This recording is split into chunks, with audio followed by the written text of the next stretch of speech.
always talking about leading and what you can do, how you can lead financially and everything else. But when we in conflict, how are you leading that conflict? When it comes to communication, how are you leading when it comes to communication? When it comes to actually being attentive, when it comes to what it is that your kids need, how are you leading that? You all, Priscilla the Coinmaker has said this already. She has analyzed this already, that men are not naturally leaders and they cannot lead.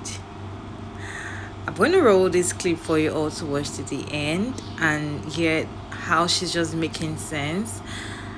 Then we'll come back. Let me go ahead and talk about this leadership conversation real quick, okay? Because we always talk about leading and what you can do, how you can lead financially and everything else. But when we in conflict, how are you leading that conflict? When it comes to communication, how are you leading when it comes to communication? When it comes to actually being attentive, when it comes to what it is that your kids need, how are you leading that? When it comes to your woman, because every time we talk about emotions, when it comes with men, it just creates some type of chaos. But you don't understand, a woman has an emotional process, and you need to be able to lead even when it comes to emotional spaces. If you ain't able to do that, we don't need to be talking about nada when it comes to leadership. When it comes to communication, how are you leading? When it comes to conflict, how are you leading? Like, period. You can even see the dude in the video like clapping, like because it's not just being saying you're a leader. When it comes to your kids, how many information do you know about your kids? They don't. Hey beautiful people, how are you all doing today? Check out Maria David, and I'm back again with another interesting video. So I just have one stage on this video, so although she's making a lot of sense, so let's go ahead and watch the stage together. But then let me know your thoughts about this video down in the comment section. We always talking about leading and what you can do, how you can lead financially and everything else. But when we in conflict, how are you leading that conflict? When it comes to communication, how are you leading when it comes to communication? When it comes to actually being attentive, when it comes to what it is that your kids need, how are you leading that? Baby, I'm up early in the morning with it because I got to talk to y'all about this leadership conversation. Most people who talk about leadership usually like to reference the Bible, and they usually like to reference Ephesians 5:22 through 24. But they always want to exclude verses 21 and 25 through 31. Too many of the men who sit in front of a mic and press record and want to talk about leadership, especially those who use the Bible as reference, are emotionally, psychologically, and spiritually abusive. Leadership should not be oppressive or abusive, just like submission from a wife should not be subservient or self-abandoning. You cannot be a man talking about leadership and you think that financial and physical provision is where it ends. You also can't be a man and say that I have to be tough, I have to be strong, and think that your toughness and your strength excuses your lack of gentleness and kindness with your wife. Come on, leaders. A great leader is selfless with both his wife and his kids, also understanding that when it's appropriate, he absolutely can seek counsel from his wife, especially when it comes to making great decisions that are going to impact you, your wife, your children, and the generations after. Now, that does not mean that it has to be every decision, but also a great leader understands equality and respect as well. If you want your wife to add to your fruition, make sure that she has something to add to.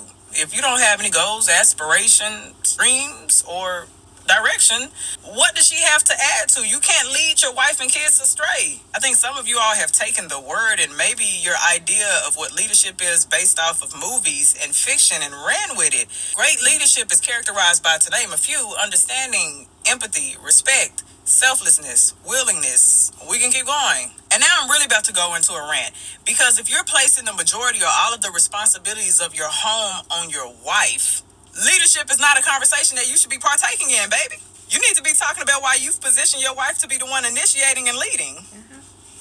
Talk about why your wife is feeling undervalued, unappreciated, depressed, anxious, overwhelmed, stressed, angry, bitter, resentful, because she's constantly having to tell the kids what to do, and you, when you're the one supposed to be doing that, leader. This is not the conversation for the men who are actually leading. Because the men who are actually leading are probably the ones that are not having this conversation. They're getting active within their homes. Round of applause for those men. Mr. Leader, talk about 1 Peter 3:7. Talk about why your prayers not getting answered because of the way you treat your wife.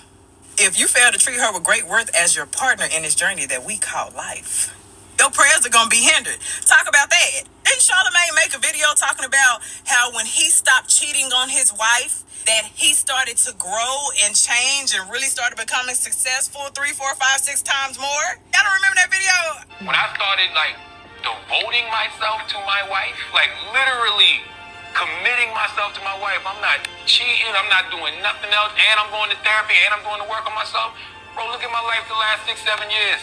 I came up in every way, like every way, physically, mentally, spiritually, emotionally, everything. Some of you leaders be in the same position for 10, 20, 30 years because of how you treat your wife. But you know what? That's a conversation for another day. But before you all decide that you want to sit in front of a microphone with your boys and you want to press record or you want to talk about leadership, make sure that you qualify to be a leader and make sure that you're qualified to have that conversation. But I digress. You all, this makes total sense to me, because you cannot say you are leading or you're a leader, and most important thing is you're not even leading. You cannot even lead your home. You don't know anything about your kids. You cannot communicate. You can do major things. You leave everything for your wife and you expect to say you're a leader. Women are practically doing almost everything when it comes to successful relationship these days. I have another interesting video to share with you, talking about how men are not natural leaders. So let's go ahead and watch the video together. But then I want to know your thoughts about this video down in the comment section. Okay, let's have conversation in the comment section. Welcome to the rise of the feminine. Welcome to the rise of the woman. Let's get into part 3 of why men are not natural leaders. Now, in part 1 and 2, we covered the fact that the majority of men don't even know the definition of a leader. They don't know the characteristics of a leader, nor do they have any experience of leadership in their own lives. And 2, most men do not have the self-accountability, the self-control, nor the self-discipline to be a leader. So part 3. Most men are not natural leaders because leadership is about empowering people and not enabling people. See, true leaders are about making people self-sufficient and empowering people to take control and accountability of their own life. Most men simply want to dominate and oversee you and make you dependent and enabled on them. See, their leadership, quote unquote, is not about making you a self-sufficient, self-actualized, independent, highest potential type person. It's about making you dependent on them and a power dynamic in which they can control you with your needs that you have to get from them. See, they don't want to help you be your best self. They don't want to lead you to your greatness. They simply want to dominate you. And this is why they're so addicted and so in love with the word of submission and, oh, women need us and we want you to need us, even if it's some fictional characteristics that you're playing on saying that you need us.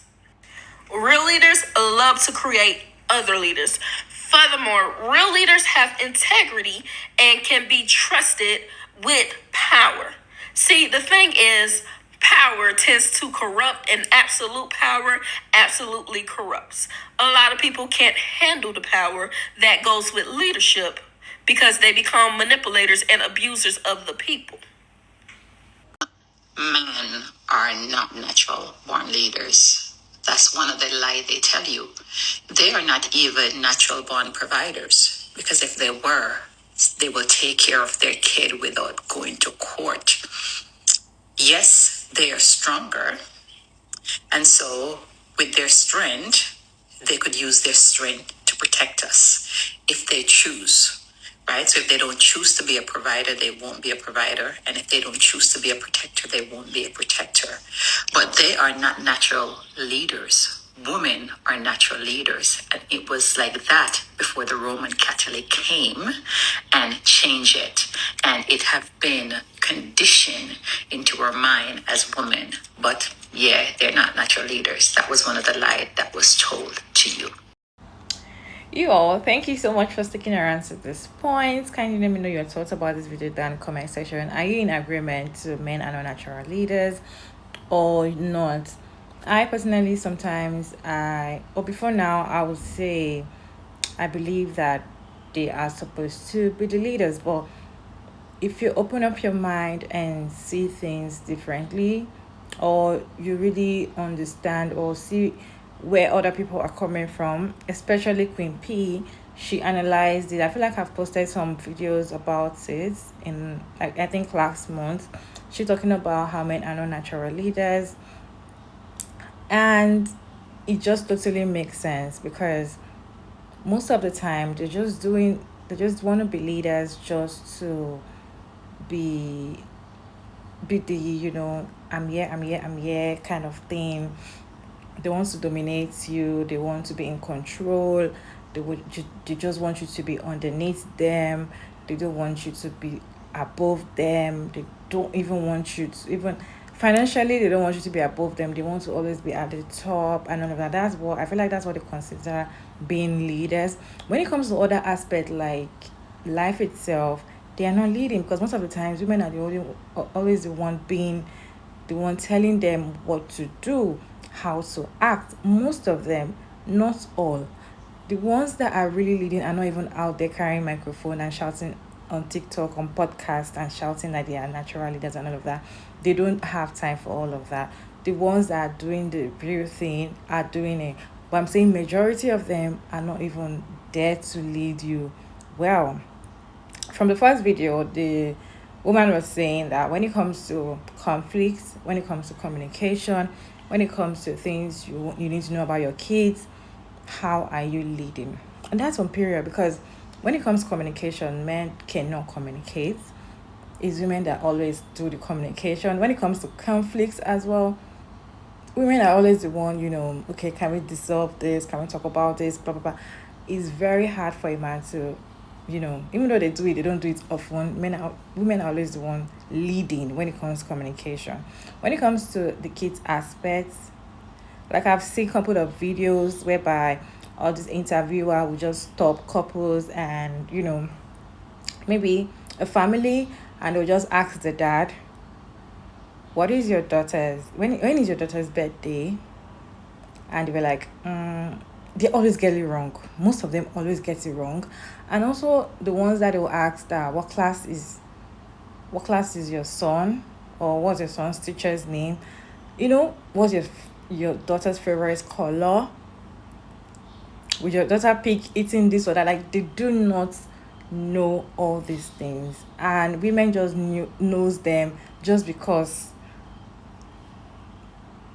You can also choose not to know it, but women know all these things, and it's just so annoying, because when it comes to leading, you're not leading in all aspects. You're just specific on a particular thing just because you feel like you're supposed to be leading, but you're not leading in all aspects. I feel like if you want to be a good leader, you should be leading in all aspects.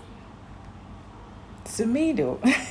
Anyways, let me know your thoughts about this video down in the comment section, and thank you so much for sticking around to this point. I hope you enjoyed this video. Don't forget to like and share and subscribe, and turn on the post notification bell so you can get notified when I upload another video like this one, and I'll see you all in my next one. Bye.